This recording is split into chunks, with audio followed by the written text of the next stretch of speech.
네, 기도해 주셔갖고 우리 캄보디아 단기 선교는 잘 다녀왔습니다. 예, 저도 떠나면서 과연 하나님께서 어떤 은혜를 주실까라는 걱정을 잠깐은 하긴 했는데, 하나님께서 계획하지 않고 뜻하지 않았지만 그것보다 더 크신 은혜를 많이 주셨습니다. 아마 이 새벽에 나와서 함께 기도로 또 물질로 후원해 주시고 응원해 주셔서 감사합니다. 다녀오니까 이제 남유다가 완전히 멸망한 것 같습니다. 그렇지만 끝이 아닙니다. 완전히 멸망할 것 같아서 더 이상 건질 게 없을 것 같지만, 여기서도 더 바닥을 보여주는 영적인 상태가 오늘 남유다의 이 마지막 장면이 이번 주에 나오게 됩니다. 이 바벨론의 느부갓네살 왕은 남유다를 3차로 인해서 예루살렘 성전까지 완전히 무너지게 합니다. 그리고 나서 오늘 성경에 보시니까 그다랴라는 사람을 총독으로 삼게 됩니다. 그래서 이 나머지 있는 이 무리들을 다스릴 수 있도록 하게 됩니다. 그 이야기가 어제 본문입니다. 어제 본문 잠깐 보시겠습니다. 2절인데요. 이제 사령관 느부사라단이라는 사람이 있습니다. 그러니까 느부갓네살 왕은 이제 바벨론으로 가면서 이 사령관에게 남유다의 나머지를 이렇게 정리해라 라고 이야기했습니다. 이 사령관이 2절에 보니까 예레미야를 불러다가 이르되 내 하나님 여호와께서 이곳에 재난을 선포하시더니 여호와께서 그가 말씀하신 대로 행하였으니, 이 느부갓네살은 이 예루살렘 성전 안에서 어떠한 일이 있었는지에 대해서 어느 정도 알고 있었던 것 같아요. 특별히 이 예레미야에 대해서는 분명히 인지하고 있었던 것 같습니다.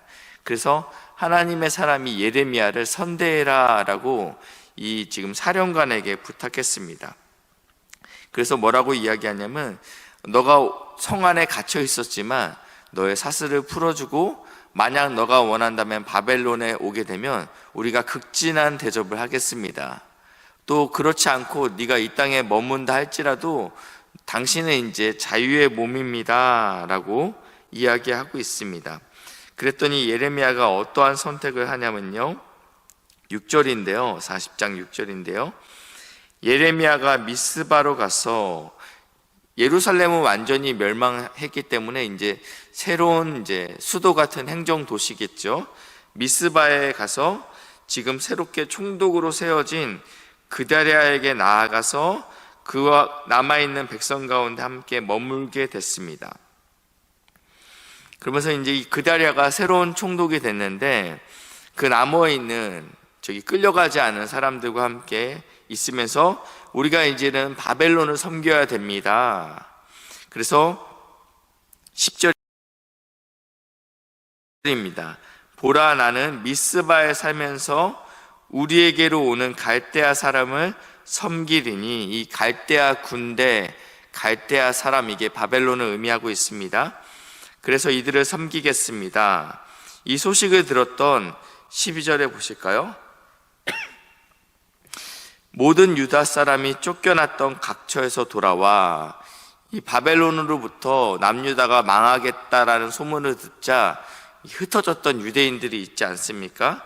그들이 지금 돌아오게 됩니다. 나라가 다시 안정됐대, 이런 소문을 듣게 되니까 흩어졌던 유대인들이 미스바로 다 모이게 됩니다.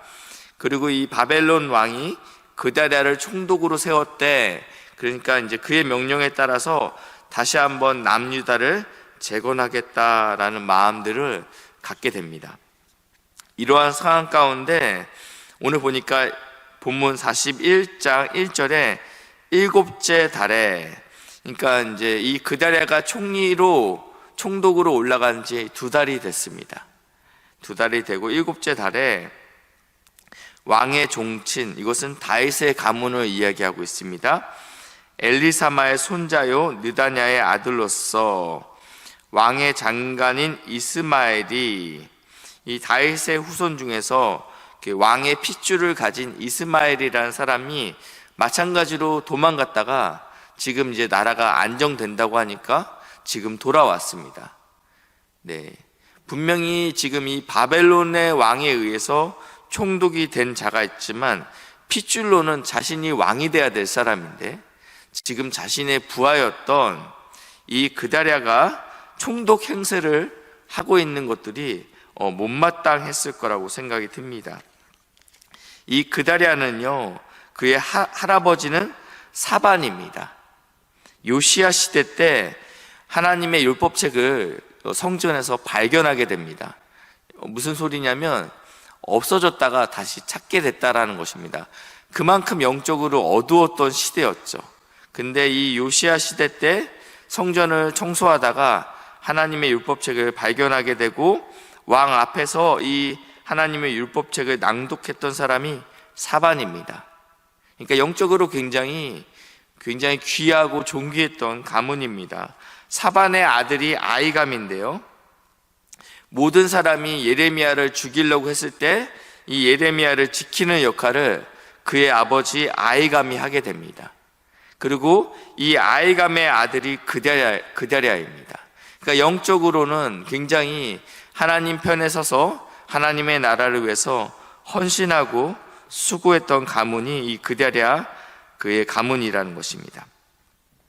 하나님께서 이러한 은혜를 주셨는데 이 이스마엘이 내가 왕인데, 혈통으로 보나 여러 가지로 보나 내가 왕인데 지금 이 총독이 나의 나의 신하였던 이 가문이 왕이 총독이 되었구나, 이런 것들이 못마땅했을 것입니다.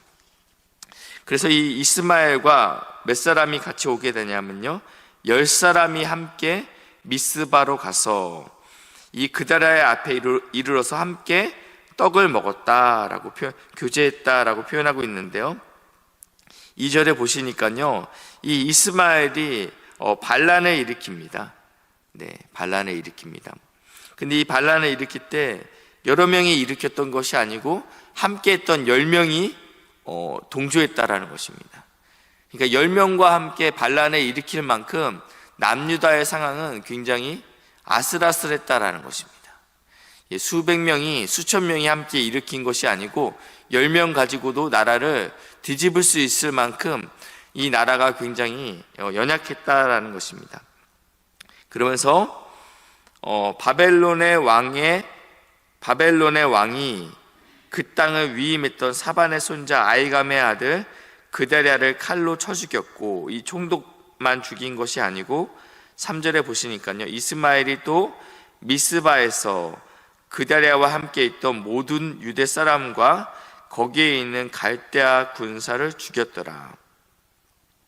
이 미스바에 있었던 모든 사람을 죽였더라는 것이 아니고 그다랴를 추종하는 사람들, 그다랴 편에 있었던 사람들을 다 죽였다라는 거예요. 왜냐하면 내가 혈통으로 왕이다, 너는 바벨론에 우리 남유다를 완전하게 멸망시켰던 바벨론에 붙어있지, 그렇기 때문에 이 그다랴 편에 있던 모든 유대 사람들을 다 죽여서 구덩이에 묻었다. 그리고 4절에 보시니까요, 죽인 지 이틀이 지났어도 이 총독이 죽은지 아는 사람이 없었다라고 표현하고 있습니다. 그때 사람 80명이 자기들의 수염을 깎고 옷을 찢고 몸에 상처를 내어 지금 세겜과 실로와 사마리아로부터 여호와의 성전 예루살렘으로 나아가려 한다. 남유다가 완전히 멸망했대. 그리고 남유다의 사람들이 다 포로로 끌려갔고 성전이 무너진 이 상황을 보고 가슴 아파하는 백성들이 있었다라는 거예요. 하나님의 교회가 성전이 무너진 것을 보고 애통하는 사람들이 자신의 수염을 깎고 옷을 찢고 지금 나아오고 있다라는 것입니다. 완전히 멸망한 것 같지만 하나님의 사람들이 여전히 있습니다. 이들이 지금 여호와의 성전으로 나아가고 있는데 그들을 영접하는 사람이 이스마엘입니다. 6절인데요, 이 이스마엘이 미스바에서 나와서 울면서 가다가 이들을 만났습니다. 너희들의 모습을 보아하니 애통하고 있구나, 남유다의 멸망에 대해서 안타까워하고 있구나, 나도 그러하다, 그러면서 울고 있는 거예요. 그러니까 정치적인 제스처가 굉장히 뛰어났던 사람입니다. 이런 리더십이 매력적이죠. 이 사람 울 줄 아는구나. 그러니까 이 80명의 마음이 이 이스마엘과 동하게 됩니다. 그래서 이스마엘이 나와 함께 가자, 나와 함께 우리의 총독에게로 가자, 굉장히 겸손한 것 같지만 사실은 이들을 죽이기 위한 계략입니다. 그래서 이들을 미스바까지 끌어들입니다. 왜냐하면 예루살렘으로 가기 전에 거쳐야 될 곳이 미스바이기 때문입니다.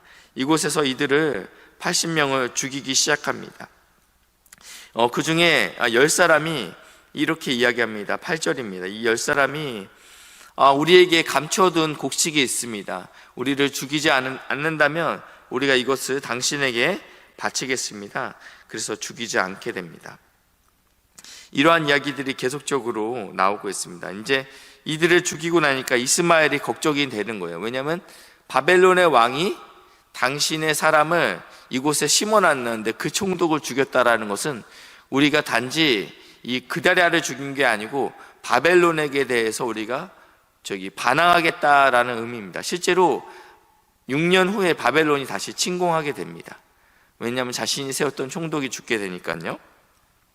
그래서 이들이 어디로 돌아가려고 하냐면 암몬에게로 도망가려 한다라고 14절에 나와 있습니다. 14절 그리고 10절에도 나와 있습니다. 이 이야기를 들은 사람이 요하난입니다. 요하난이 그 전에 그다랴에게 직언했던 사람입니다. 총독이시여, 아무래도 이스마엘이 당신을 죽일 수 있습니다 라고 직언했던 사람인데 아니다 다를까 또 이러한 일이 이렇게 일어났죠. 그래서 요하난이 자신의 군대들과 함께 이스마엘이 행한 이 모든 일을 듣고 이스마엘과 싸우려 나아갑니다. 그런데 이 포로로 잡혀가던 사람이 요하난을 보고 기뻐합니다. 그래서 이들은 이제 쉽게 다시 반란군을 제압하고 이 요하난이 이러한 상황들이 발생된 것들을 보고 바벨론의 왕에게 설명하기보다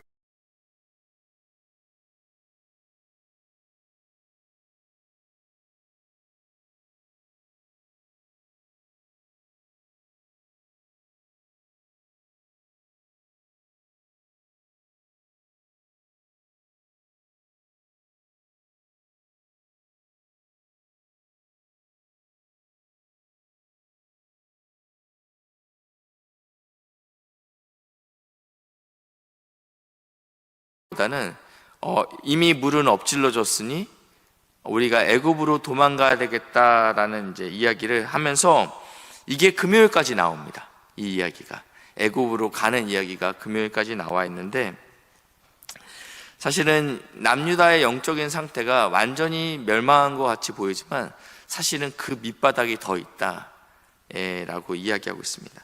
저희가 오늘 찬양했는데요. 눈을 들어 하늘을 보라. 어지러운 세상 중에 곳곳마다 상한 영의 탄식 소리 들려온다. 이 우리의 밑바닥이 사실은 끝인 것 같지만 더 심연 깊은 곳에는 더 악한 것들이 우리에게 존재한다라는 것입니다. 남유다가 완전히 멸망한 것 같지만 그리고 남유다가 이 멸망으로 해서 완전히 돌이킨 것 같지만 돌이킬 수밖에 없는 것 같이 보이지만 그들은 어디까지 하나님을 배반할 수 있는지 보이는 말씀이 이번 근처에 바로